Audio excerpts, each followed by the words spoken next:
On today's episode, we're going to tell you an adulting hack, how to throw a party for you, your friends, and their kids, and have fun doing it. Check it out.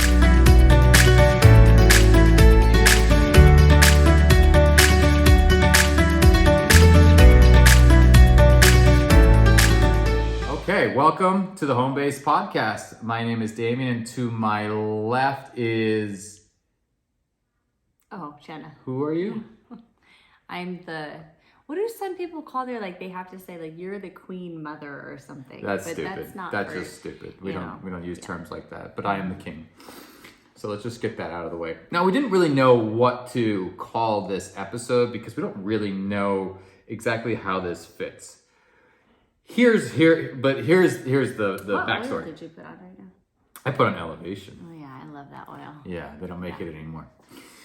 We have some now. We have some. They also don't make white fur anymore, and that's the best. That's almost running out. Yeah. Anyway, I digress. We're in a season of hosting a lot of things here. Mm-hmm. And we always, when we bought this house, when we remodeled it, but we've always been kind of building to that, but it was more intentional. In this house, we wanted to be able to host a lot of gatherings. We wanted people to feel welcome. We wanted to be like a community hub. We wanted a lot of people to be able to say they came through our house and they enjoyed themselves. Like we served them in some way that there was some good that they found here. Right. Mm-hmm. So as we've been hosting more things, doing more things, we just thought that we would share with you why or how we do it and what are some of the things. So we have 12 steps, and maybe we'll come up with more on the go. Because we've never actually sat down and talked about it, but I sat down and thought about it. But I think it's really important, and especially maybe you're listening and you're like, well, why is this important? Or why, maybe hosting is really like a woman's thing, it's the wife. Right. She hosts, has the people over, but it's not that, because we see our house as a way to touch people's lives. Yep. We see it as a way to extend our love, extend God's love. Be able to, if maybe people are going through a hard time and they can just come here, feel safe, feel like they're just a little more at peace, and then that could just help them the next day. Right. Yeah. So it's really an important thing. And I think for everybody, maybe to some men, they don't want to host, hosting the party, just maybe if you think kind of sexes wise, or that's not really me. But you don't want to have a bad party. No. You don't want people to not feel welcome. If you're going to do it, it might as well be good. Right. So maybe I should have put start with a good attitude. Yeah, maybe that should be number one. Yeah, and we really feel part of the reason why we like people, it's just, with our family is all our stuff is here. The kids have space to run around, so it makes it easy. Yeah. But let's get down. So that's just a little backstory on why, especially something like why I think it's important, or why I have a passion for it, because I don't think it's that hard, but also at the same time, it's a way to extend, it's a way to love people. Right. If you go anywhere, you want to feel welcome. And so we're trying to teach you how to make people feel welcome in your home. Right. And it's a gift of ours, both of us. Take the spiritual gifts, questionnaire for both of us. It's not maybe how we thought it would go in the beginning, or we've developed it. I don't know. I think we've developed it, and so it's the gift of hospitality. And so if you don't have the gift of hospitality, then we're going to share a few things with you. Always a child. We're doing something. You need to go out. No, you may not have a ring pop. We're actually talking. Doing something. You have to go out. Nope, you may not. Goodbye. Go. Yeah, the question was, can I have a ring pop or my iPad? As he's chewing gum. He has been a little punk for the last couple of days. Probably he can hear you. I probably can. So anyway, what I was saying was just let us share what comes naturally to us if it doesn't come natural to you. But things that we've also refined throughout the years, I would say. That's a good way to put it. Yeah. And so in no particular order, we're going to get started. And if you have some better ones, great. Like, you can share them with us. We just hope that this just maybe you can usually pull one or two, and that'll really help. And some are going to be obvious and maybe some not so obvious. Mm-hmm. First thing has nothing to do with actually hosting the party or the holiday. It's you need to have good relationships with the people who you're inviting outside of your home. Mm-hmm. Like, if that's not very good, if you don't have a relationship with most people or it's not particularly good, obviously that can play into family stuff. Your relationship's not so good with your family, we can all relate. Sometimes. Then they come over, it's going to be a little tricky, Yeah. but you just kind of got to deal with it. But the more you can do that people feel welcome to be around you, Right. you're a warm and inviting person. Right. Out and about, when they see you at the baseball field or at school or wherever it might be, well, of course, if they like you, they're going to come over and be happier to be here. Right. That's Okay. it? Is that it? That's That it? was You don't have anything to add? No, I don't. Wow. have I'll mark it on my calendar one of the times that Jenna didn't have anything to add. Wow. Because I was so thorough. I was so thorough with my point. Because I sat and I thought about it and I went, you know what? This is how I'm going to lay down this point. And great. There you go. Yeah. Okay, number 2. Number 2, you welcome the whole family to things. Mm-hmm. That I think that's a big one. There are circumstances where you might not. Well, sure. But kid birthdays, things like that, like obviously if you're having a 4th of July barbecue, they're all going to be invited. Right. But I think always making sure that the whole family is invited so that it feels more like a family affair and people can just come and be easy. It's not so much of this like, because when the whole family's here, that's where they are and they just kind of relax unless they have Right. somewhere else to be. Yes. Yeah. And it's not just like, oh, you know, part of the family can come and then what's the other half of the family Right. going to do? Unless that's what people choose to do. But we always just want to make people, you know, or have people know that we are both going to be here. You know, we are about family. And so we want to open that in the same that we do with our life Right. group. Like, kids are here. It's a whole family thing. It is crazy. It And not does. everybody, you know, not everybody wants to open their home in that way. But when you do, then it's so much more powerful. Well, you can think it. If you have kids, if you can do things with them because they go with you, Right. then you don't have to worry about childcare. Yeah. If they don't go with you, now it's a very complicated process. Who's going to watch them? Where is it going to take place? Do I take them to my parents' house? Do they come here? Yeah. Are they going out to eat? What is? Yeah. So It's just- everyone's always welcome. Everyone's always welcome. Number 3, let go of things being perfect. I think maybe okay. This is my soapbox. This is going against the Pinterest. Is it Pinterest? Yeah, Pinterest. Yeah. Pinterest Like all parties. these people who have these perfectly well groomed parties where it's just dead nuts. The decorations are perfect and this or that. Problem is, it becomes more about that Right. than about your guests. Right. And there is, I feel, not that there's not a time and a place for those things, but it can be overdone and you only wanted to do it so much that people feel like, oh, it's special. Right. Yeah. But Have some decorations. then it can be kind of stuffy. It can feel a little rigid. Yeah. Like, and especially Well, also, it also can make people feel like they have to keep up with you, you know, or like, oh, well, that person's party, they always have like the best stuff, or it's always so perfect, or it's always so this. And so that's just not what we want Right. to put out to people. put the focus on your guests. Like, it doesn't matter if all your paper plates match. Right. Doesn't matter if, you know, you don't have special napkins for Easter. It can just be the same bland Costco ones. It just matters, like, it doesn't matter if the kids come, like, something's gonna break. Something's gonna happen. They're gonna, you know, squirt fraction of coconut oil over the floor.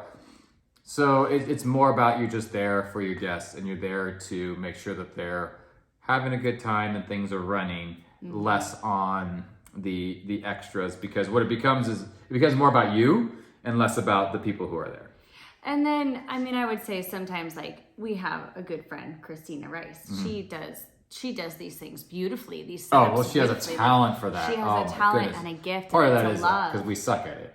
Right. We're bad at it. So We're don't do so what you're bad. not So we good didn't even at. attempt to look. Yeah, you go to her stuff and it looks so cute. It's all pulled together.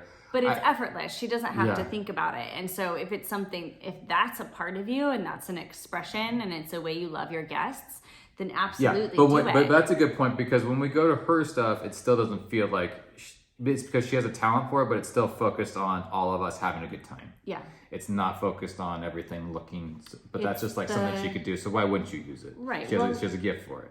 It's like anything, it's the heart behind it. Yes, You know, yes. and so it really does come through. Yeah, in like the last everything. time she, I think, got like a free piece of furniture from somewhere, because that's what she does, and then she stuck it out. It was like an old It was a cabinet. It was like a dresser, and she used it as a dessert table, Oh, and man. like it was beautiful. Yeah, you yeah, know, like I can't. Ridiculous. Can't compete. So I don't even try. No. Here. This is. I guess is a rule. Is kind of a rule. You're allowed to have boundaries. You are allowed to have boundaries. This was something that I didn't. Well, this was something that I was faced with this year, and I didn't. It was hard for me a little bit because I felt like like Damien said, we were very intentional about how we were going to use this home, and we felt like God has blessed us and blessed our business so much and blessed us with this home that we dedicated this house back to God and just said, you know, the things that he just said, we're just going to use it to love people. And so I had a situation where I didn't have any boundaries up because I felt like, well, aren't I supposed to love that person? Like, aren't they allowed to come in my home, right? We don't just want to hang out with people that just think like us, because that doesn't serve anybody. And so I was kind of struggling with that because our home was being taken advantage of, and I just didn't know what to do. And so with the consult of some trusted friends and my husband, you know, just realizing, no, it's okay to have some of those boundaries. And so there might be things that are not okay in your home. And like the kids that come through our home, they know. I mean, and I can tell them, hey guys, if you go outside, you're gonna have to take your shoes off at the door when you come back in, because I don't want mud everywhere, or the dog. Yeah, it's been raining and we don't have a ton of landscaping. It's muddy, so we don't want mud in the house. Or you can't come into our bedroom. Yeah, bedroom's off limits, and so I don't have any problem, you know, setting those boundaries. The kids still know like what's ours is theirs. We just say, hey kids, you're not allowed in our bedroom. Like you need to come out. You can play anywhere else, but not in our bedroom.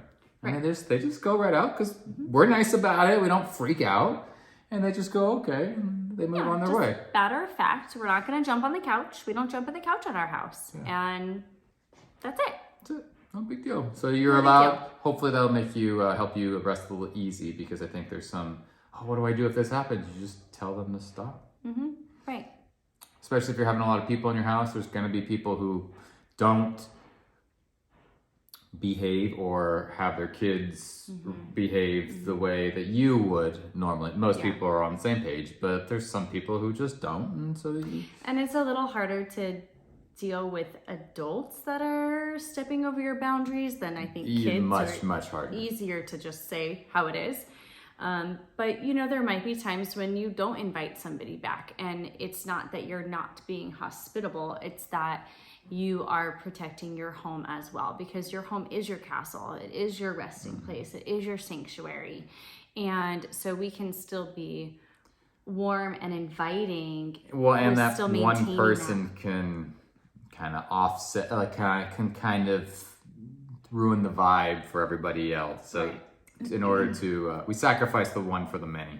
Sometimes. Not often, guys. Not often. Not often. That's a very, that Very doesn't happen. outlier type of situation. Yeah, we always try to make sure that everybody feels welcome and that everybody can come. Like we really have to find a pretty extraordinary reason for them. Well, and some of it, I don't know if this is on your list, but some of it is biting your tongue. Like there have been a number of times when, you know, we have events, we have homeschool family events, we have birthday events, we have, you know, people are here a lot. And so there are times when we both have done it, where we have we've turned the other cheek, literally. We've turned our head away.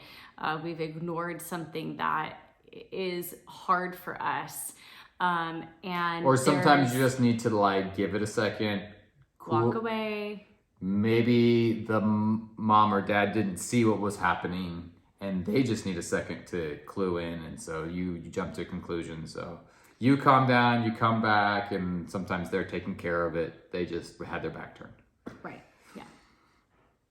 Okay, I didn't have that, so that's lucky number 13, I guess. So we're gonna move into that was 4A. This is now we're moving to 5. I think this is important. Have enough food. Oh, if it's an event where you're having food, make sure you have enough for everybody, so that way, because I know I feel awkward when I go to somewhere and I'm like, oh, okay, I have to like kind of like, I can only eat a little bit because I'm doing the math. Like there's not, enough for everybody to have like just like we're all just going to kind of pick at it. Right. Well, we like to have more than enough food. That's like a thing for me too. Like food for me, even though I'm not like a big foodie, there's still food for me is about nourishment. And so it's a way for me to serve my guests and to love them. Yeah, well, they come over, well, especially if it's an event with food, right? Or, a party with food. They come and they don't have to think about it. Like you're just going to come and like that's one less thing you have to think about for that day. Right. So I like to have more than enough because I want people to be able to consume, whatever they want. But sometimes that does come down to, how much you're spending on a party. So that's a real thing. Oh yeah. And so if you're conserving on the food area, then I would say, be transparent. And so like tell your guests, hey, or tell the kids, this is how much I have. Just take 1 slice of pizza, or just take 2. I don't have enough for everyone to have 4. Or a lot of times it's beforehand. We're just going to be serving snacks, just so heads up, and then they know, oh, okay, I'll have lunch before I come. Right. And so I think with a lot of things like that, communication is so key. And if really you important. Just help to set expectations, then everybody is in on the same thing, and then everybody knows what to expect and everyone's happy. That's right. Next one, be as prepared as you can ahead of time so you can focus on your guests when they arrive. Yes. So nobody wants to show up to a party where, like it's half set up, because then the guest feels awkward and they don't know what to do and you're still running around the house. And so it's really important to us to make sure that pretty much everything is set, and it's the tables are out, the tablecloths, the chairs. And it's not just that, it's the franticness that the rushing can do. So you try your best to get things done ahead of time that you can. So when it's coming down to crunch time for people to arrive, you're not, and then they walk through the door and then they feel that in the house. It's like, hey, it's all good, and maybe we've been waiting for you. Right, and maybe I'm still setting up chairs or something like 5 minutes before they walk through the door, but I'm not stressed out about it. Right, yeah. Or I don't know if this is on your list either, but I don't like my guests to do anything. So if people are a guest, like they're a guest, I don't expect you to come over to help. And so sometimes, that could go either way. Like people can help, people want to help, and that's fine. I'm not saying there's anything wrong with that.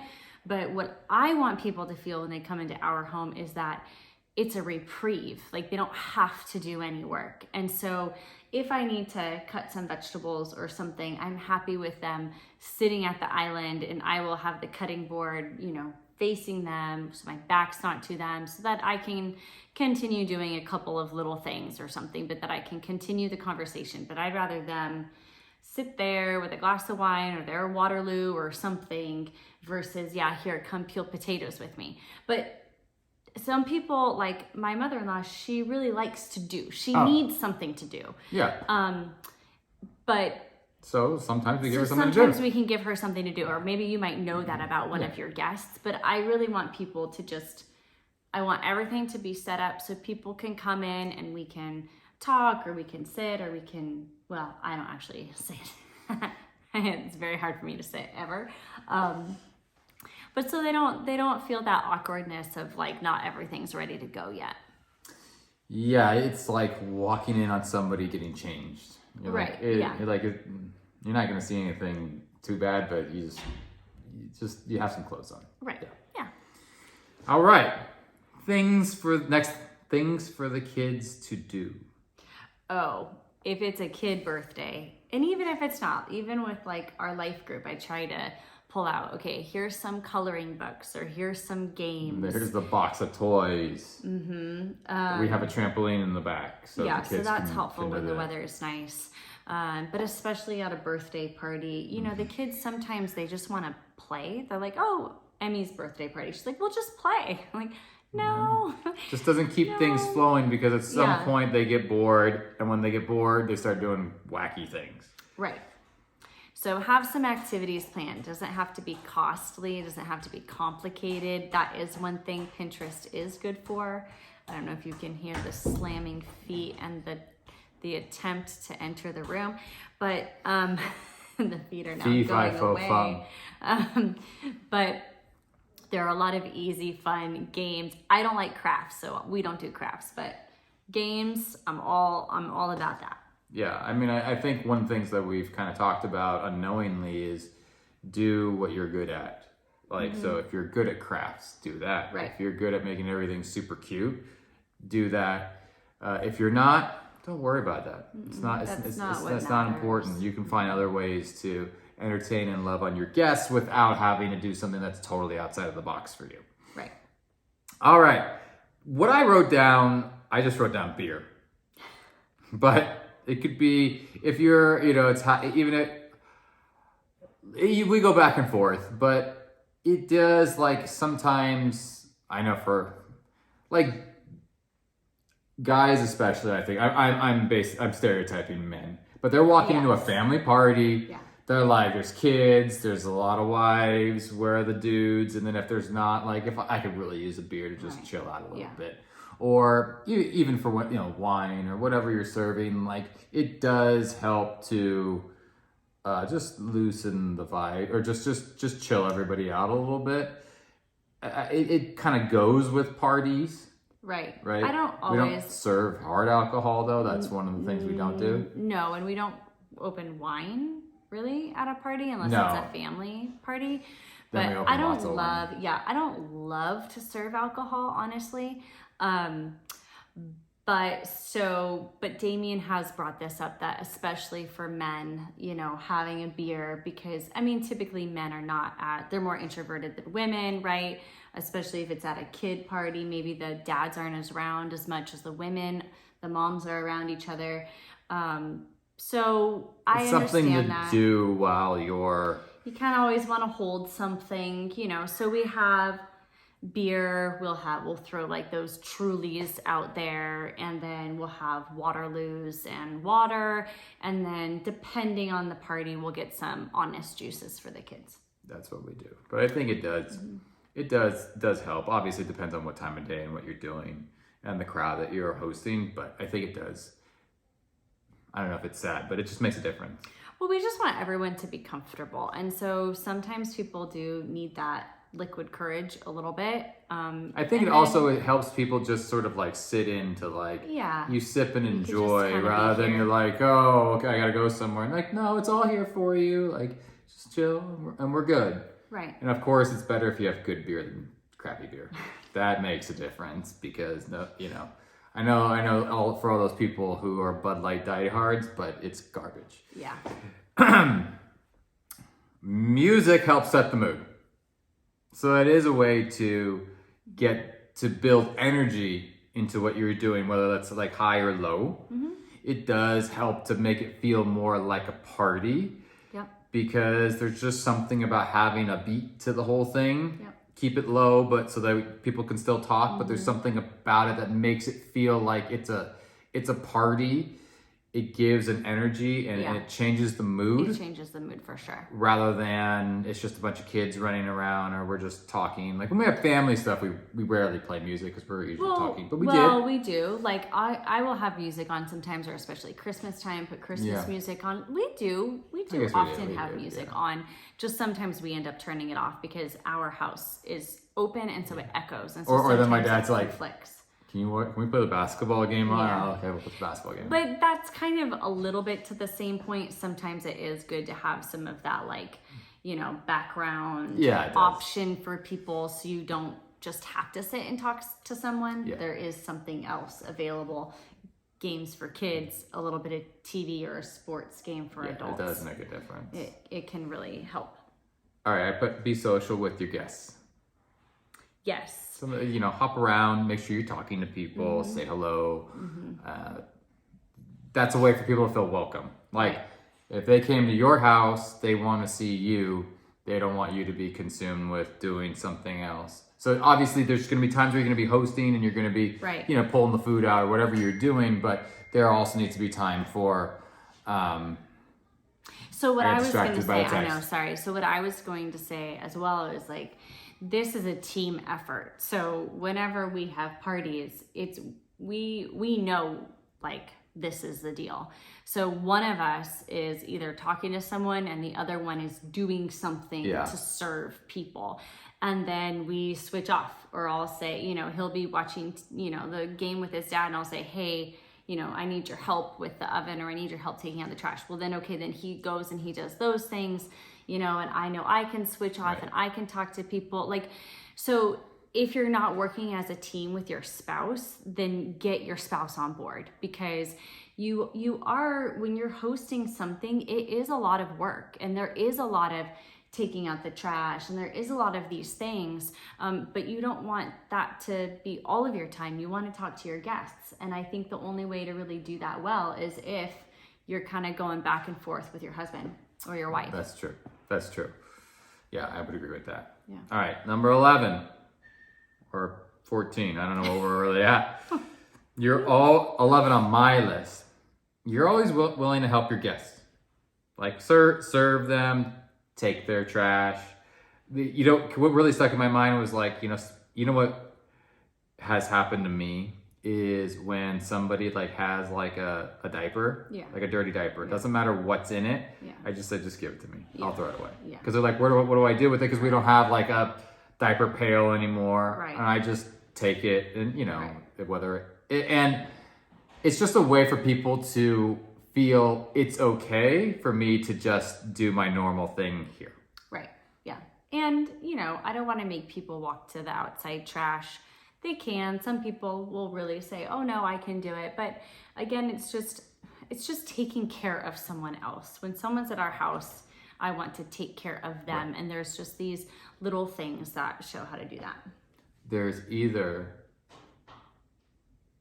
It's very windy outside. Oh, it's windy. But there I think there's really big mice in our house. The door, or ghosts, because the doorknob keeps jiggling. Okay, so lastly on your list, you have go with the flow. Go with the flow. Yes, no rigid. Well, like I look at when we've hosted work events. Mm-hmm. Like having an event it's kind of like this. It's its own thing. So you can have a plan, you can have a game plan. Right. But if the energy needs to be picked up, figure out a way to do that. Yeah. If you need, you're going to play this game, but nobody's into it, it's kind of lame. New game. Go to something else. Everybody's having a good time just doing we're not going to do that. Now I'm just going to leave it alone. Like, be willing to kind of go with the flow. And just, if everybody's having a good time or not, to be able to either stay in it or change it. Well, and it's also not just going in the flow, but it's being in tune with your guests and being able to read the room. And so, if you're like, well, we should really do cake before we play that game, or the feeling is that people are going to want to start leaving, we better change this up a little bit, then that's something that you need to go with the flow on. All right. What are your lasting thoughts? My lasting thoughts are... What are your final remarks? That's what final I need remarks. To say. children, they add so many layers to your family and to your life. They can't be quantified in a sentence or two.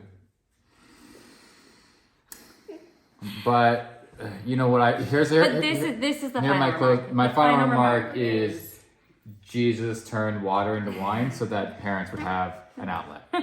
And this is what our podcast is about. We are home-based.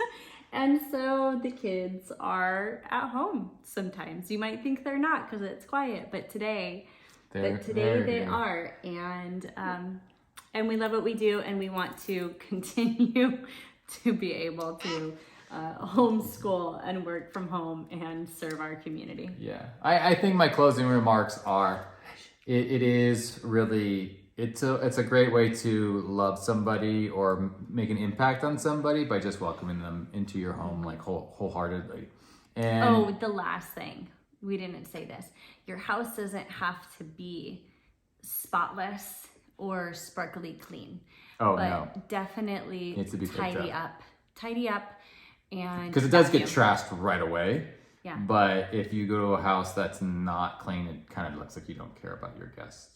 But it just doesn't have to be perfect. People feel uncomfortable. Yeah. So just tidy up and run the vacuum. And make sure the bathroom is clean. Yeah. Right? Oh. Wipe up your pee. And as we close this podcast is brought to you by Diffusing Essential Oils. I know that seems very vague. Obviously, we use doTERRA, but that's a great way to set the mood or to change the mood in your house if your child is being cantankerous. What does that mean? Yeah, you can look it up later. Diffusing is when you diffuse oils, essential oils, and quality oils like doTERRA. The sense of smell is attached to your limbic system, which affects your mood. So if you want to change the mood, do that. Diffuse an oil. So when we have parties, a lot of times we will be diffusing. A lot of times it's right by the front door. Yes. We have a diffuser by the front door, so when they hit the door. Now, we don't know that our house smells like oils anyway. So people walk in and they're like, oh, it smells so good in here. I don't smell a thing. No. Because we just have You're oils everywhere, but we will consciously do that. And things like citrus can be uplifting. Yeah, it changes the mood. just does. Like if you ever walked into a room and there were fresh baked cookies, they tell real estate agents to do that. It just feels like home. You're like, oh, look at this smell. It is like this visceral response. So an easy way would be to diffuse oils. Then you don't have to bake cookies. You just put a little oil in the diffuser, turn it on, and it will have the same or greater effect, and you can fine tune it from there. That's right. Diffusing is the easiest way to use essential oils, and we always put about 10 drops of the oil of our choice in the diffuser. Okay, to close, this is the last thing. Aston, this is our 6-year-old Aston. For anybody 6 3/4. Do you have anything to tell people? What do you like about when we have people over at our house? What do you like? What do you like about parties? Friends. You like being with the friends? What else? What do you like to do with the friends here? Play what? Thanks. Thanks. Do you like to eat food? Yeah. Do you have anything else to say? Are you in a good mood now? Say Más o menos. Thanks for listening to the Fonte podcast. We'll see you next time. We hope your children are happy and well behaved because ours always are. Thanks for watching. Make sure you subscribe. And don't forget to check out the audio podcast wherever you find your finer podcasts.